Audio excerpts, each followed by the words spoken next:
Hi everyone. So we have Sarthak today. So Sarthak recently joined as a senior risk analyst. So let's hear from his experience what we can learn. Because I guess he got 30 plus interviews or something like that. That's what he mentioned, and went into a couple of final round, got offers also from some of the good firms. So I'll leave this floor to Sarthak. Man, just like share your experience, share your journey, maybe whenever like from where what time like after you graduated for a couple of months, like just share your journey. It's all on you. Yeah.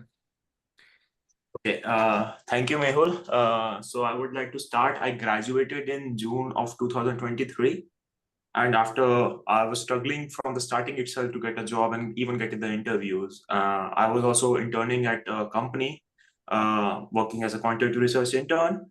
But after that, still struggling to get some interviews. Even I had one interview at CME and other couple of small interviews, not major ones, but I wasn't able to crack it.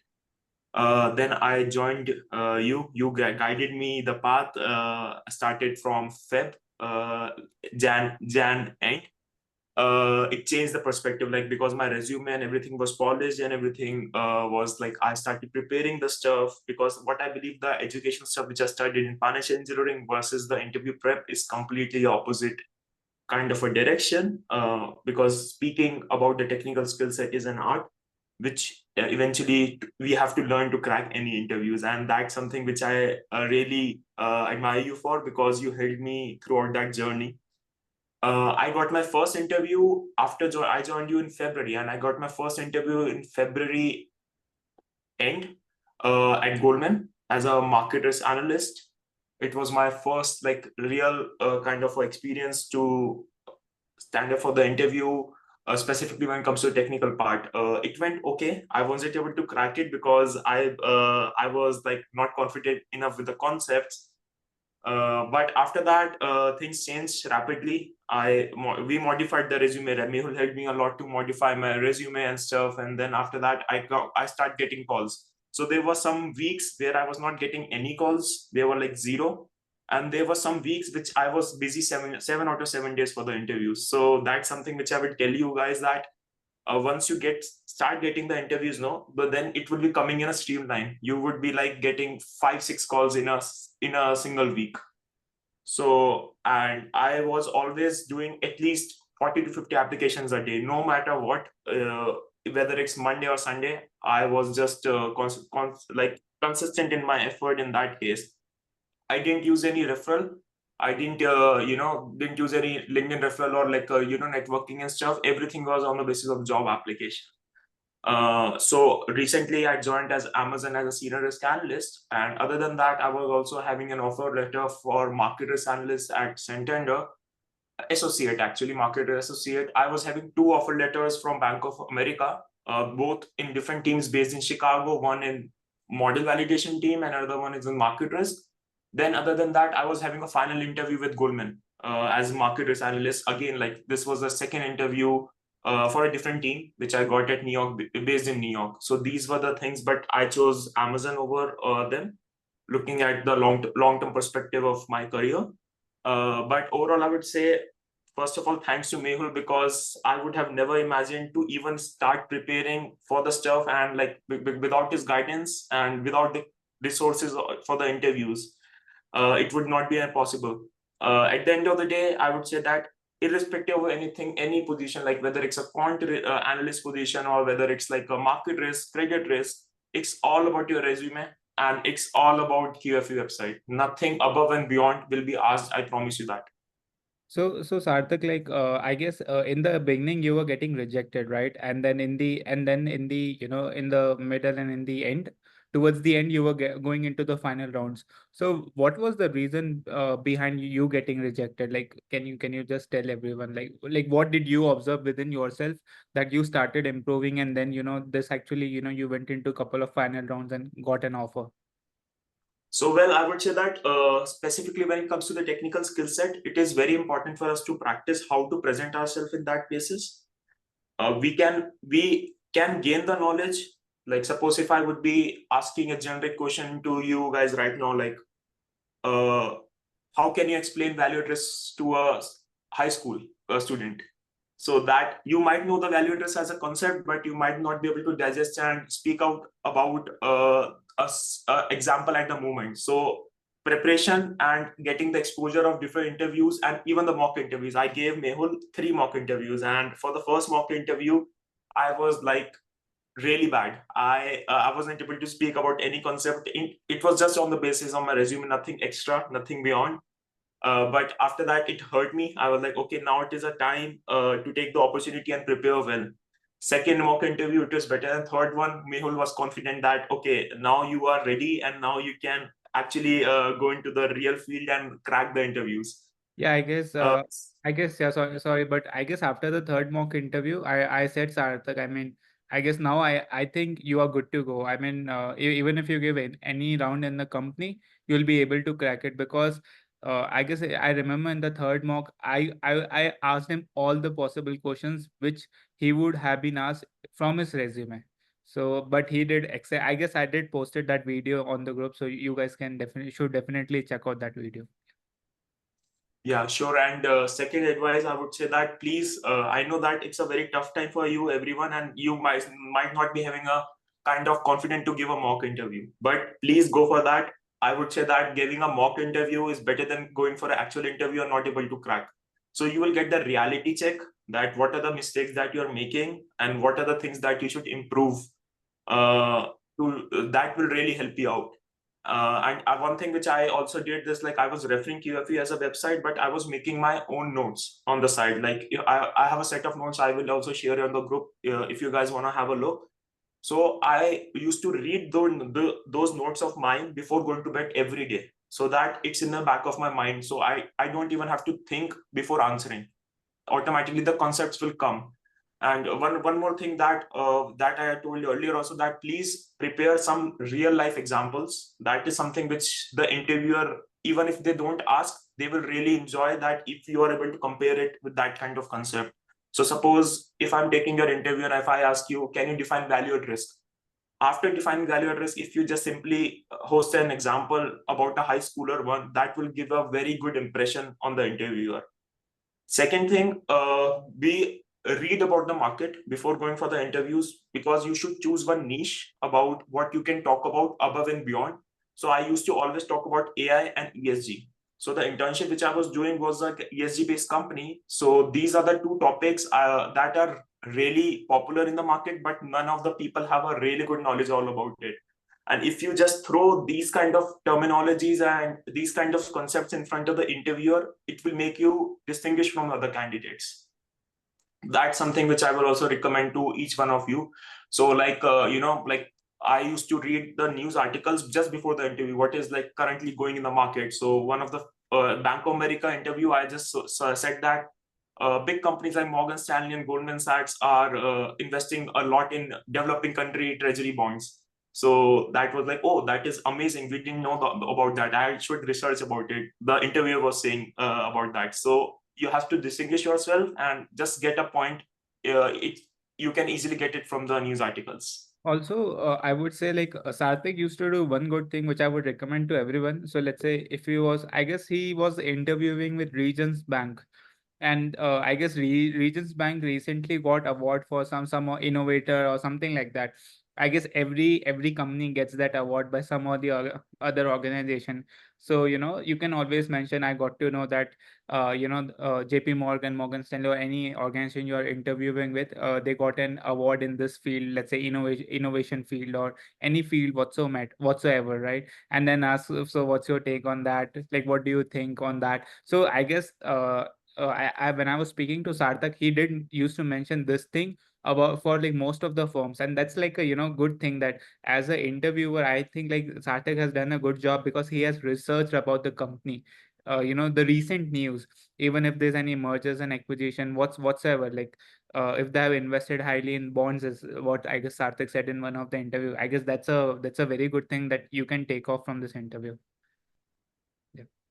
Yeah, because what happens that this question is being asked at 99% of the interviews, that why this company.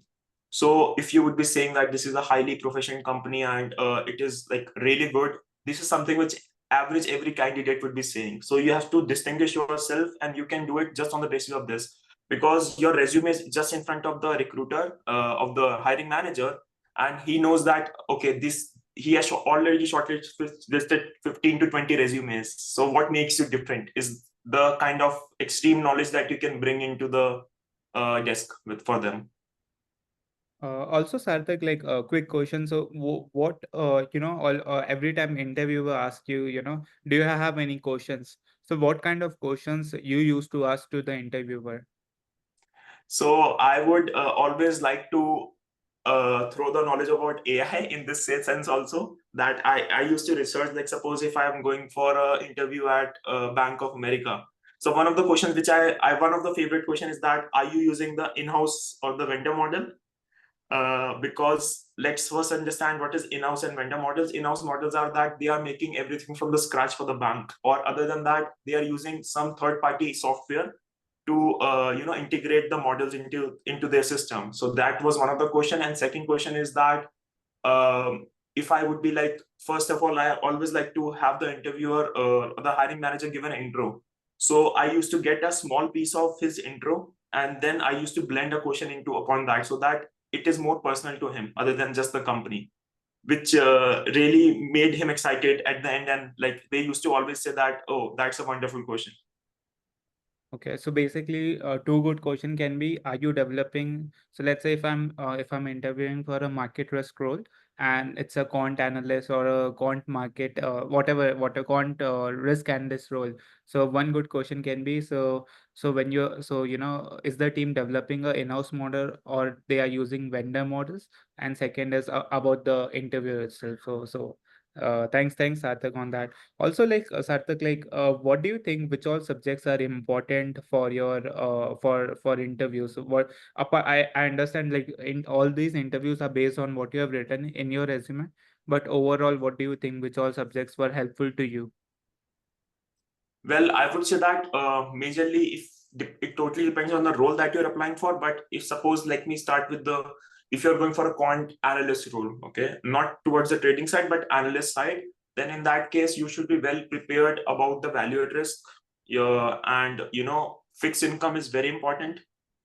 Then after that, basic definitions of mathematical concepts like what is stochastic process, what is Ito's lemma, and all these concepts are really important. And I would say that machine learning is something which they really like. I think so all of us would be having a machine learning as a project in a resume because it's getting very popular. So that is something they like to hear about. And linear regression, obviously, because linear regression is the base of machine learning. So that's something they want you to test on. Okay. And then if it comes to like I would say that other model validation kind of a role, if you're looking for model validation, so you should be really familiar with CCAR, DFAST, and Bayes framework, just the basics, not going deep into it, but just the basic pillars and the basic frameworks. That helps a lot. They don't expect you to have that knowledge, but if you give it to them, that is like above, and you will be able to stand above and beyond. So, and at the end of the day, it's all about your resume. Even if you're not able to answer a lot of questions that they're asking, generally related to the role, if you, I would say that 90% of the questions are related to the resume itself. Okay. So yeah, and okay, I'm asking too many questions. I'll leave to everyone. Anyone, like, please feel free to ask Sarthak. Yeah.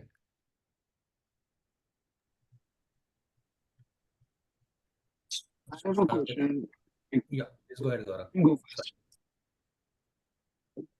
So I have a question like now I'm at the stage like I have to learn some things, I have to apply for jobs, and so how do you manage your time? Like how much time do you give it to the applications? How much time do you give to the, I guess there are some target sets.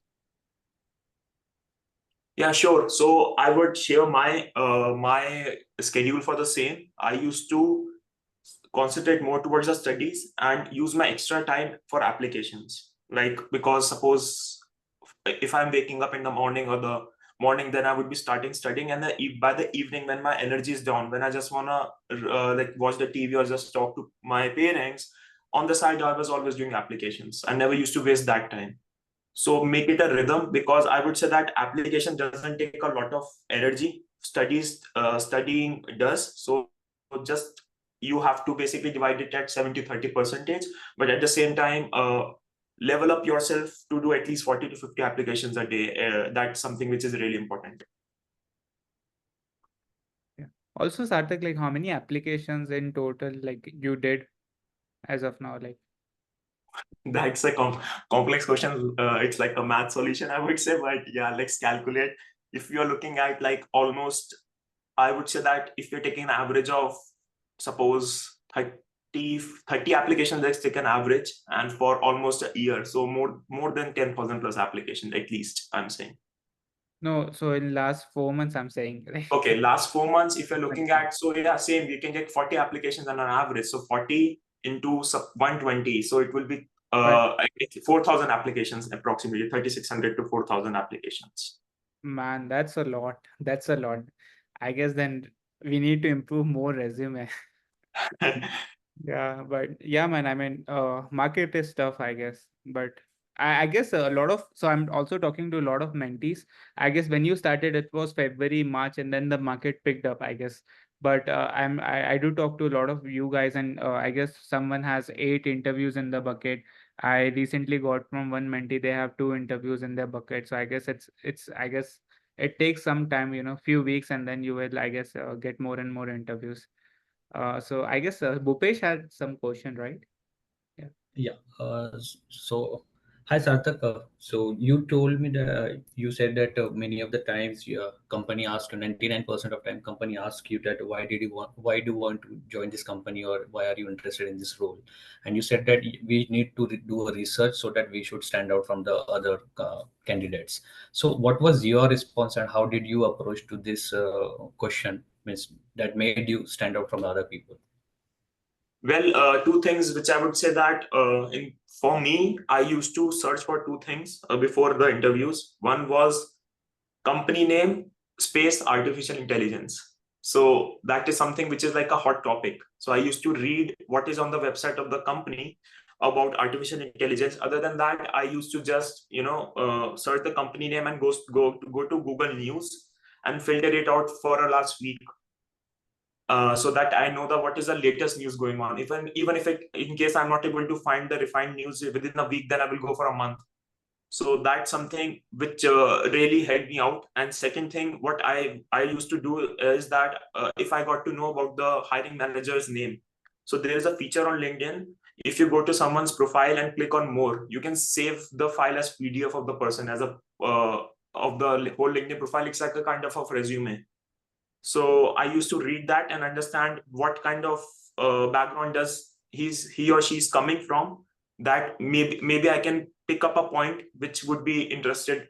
She or he could be interested in. Yeah, that makes much more sense. Thank you so much. Welcome. Also, like Sarthik, which platform did you use for applying for jobs? Well, I would say that I used to use LinkedIn and Indeed. That was like my go-to platforms at the end of the day. But nowadays, if you go to some of the company's website, like if you go to Goldman or any other company's website, there's an option you can upload your resume, and the job which is matching your description will also come in front of you, like which shows good match or excellent match. So I used to apply through that also. But one of the factors which I would say that the advantage of applying directly on company's website is many of the positions I saw that were not posted on that was not posted on LinkedIn or Indeed, but they were on the website. So the probability of getting a calls from them is really good. A couple of weeks ago, Mehul shared all the list of the companies, like the top investment banks. So I used to go one by one to each website. I used to just search the company name and the career as a keyword on Google, and go to that website and search for the relevant job and apply to at least like 2-3 for per company if I can find. Okay. Also, guys, one more tip which I want to share is, see, not all the jobs are on LinkedIn. You will see a lot of times the company has an opening, but they're not posting it on LinkedIn. So it's not necessary that, oh, if a specific company does not have a job on LinkedIn, it doesn't mean that the company is not hiring. A lot of times, because the company also has to pay LinkedIn a certain fee, and they don't want to pay it for a longer time, because the more longer you keep the opening, the more longer you have to pay, right? So sometimes they, they, let's say, wait for a month or two, they, take out the position, but they're not able to hire from last, those 2 months. So the position will still sit in the company's portal. So I highly recommend everyone to please go and check out the portal also, no, and not just use LinkedIn as a platform. Yes. Uh, yeah, and we have 7 more minutes, guys. I mean, any other questions you want to ask? So Sarthak, like, when you were, I remember, like, initially, when you were getting, like, why I understand you did cover, but like, was all the interviews based on completely on resumes, or like they were also asking other subject matter questions, like, let's say fixed income? You mentioned fixed income is important. So did you have any? I don't remember you having any project on fixed income. Did you had any project on fixed income? Well, I was not having any project on fixed income, but fixed income was a part of my keyword under my education. Oh, I guess So in convexity. yes. So I would recommend one thing, that prepare 90% of your on the base interview on the basis of a resume, but 10% you should also look for the job description and pick some important keywords, and don't dig deep into that, but just getting a understanding of the things or definitions about that would really help you out too. Okay. Okay. Also, did you negotiate on any of the salary, job offers or anything? Just curious. Uh, yes, I did. I when I was negotiating with Amazon that I have other offer letters and I was having them. So they and I always used to keep a cap of at least 110K. Looking at my experience plus like that. So I negotiated with them and got a good package. Okay. Okay. Mm. Okay, guys. One more quick thing is, in US, there are four things in a salary. One is your base salary. Sorry, I'll start from beginning. Sign-on bonus is the first thing. Relocation is second. Third is base salary. Fourth is performance bonus. Sometimes nowadays, what companies are doing is they are mixing sign-on and relocation. So they'll just say, "Oh, we cannot give you relocation, but we can give you sign-on." So then, if they are merging these two, make sure at least for the base part you are asking 5,000 extra, because earlier when I graduated, like when I was graduated from my master's, these were like four different components. Most of the companies used to offer the four components all together, but these days I see the first two components mixed up. So ask them to increase the base by 5,000, 10,000. Also, generally all the graduates, what I know is they aim for somewhere between 100 to 120. Like most of them, as of now, who have got placed, got an offer somewhere between 110 to 120, somewhere between, as a base. And then of course you have other components like sign on, relocation, which sometimes are mixed. But then you have a performance bonus. Sometimes the company will give good performance bonus, really good, and sometimes it's like, okay, 10% is what you will get. 10% of your base is what you will get as your performance bonus. So it depends a lot. But make sure, if you're not getting any, if you're not getting any one component, ask them to increase the base. Because also one more suggestion is, I was talking to one mentee, and he got, I guess 120, no, sorry, 110 he got as an base. And then so the company said, so he demanded 120 in the beginning, but he got 110 base. And this is like a year back, not recently. Okay. So company, what they did was they said, okay, don't worry, we'll give you a sign on of 10K. But you guys need to understand, sign on is just for 1 year. Next year you'll just get your base salary. So don't reduce your base, even if they are giving you extra. Just push to get more base. Yeah. Yeah. And if in case, I'm very good with negotiations, so if in case you guys are getting job offer letter, please reach out to me for negotiation. I'll give you good tricks how to negotiate. Also, one more thing which I want to highlight, I guess. Uh, okay, one of the mentee recently got a job. Basically the mentee will soon, tell, okay, the person got a job. So what happened was, the company gave him a position which is not quant or senior quant. Okay, it was like system engineer, something like that. And the main work was using SQL queries to pull out the financial data. But the position was system engineer. always remember, don't take all such positions. What you can always say is, I mean, I love the position and the work is great, but because we need to maintain visa status. So by any chance, can you change the position name? Let the responsibilities be the same. Can you change the position name from system engineer to quant? And just say we have a visa restriction and we need to submit our our offer letter to USCIS. Just explain what is USCIS. It's a Office of International Students, and they maintain all this record that we are working in the field where we studied what we studied. So these are some short tips and tricks. What if in case they're giving you little deviated position and you wanted a quant analyst or risk analyst position. So just keep in mind here. So any other questions from you guys?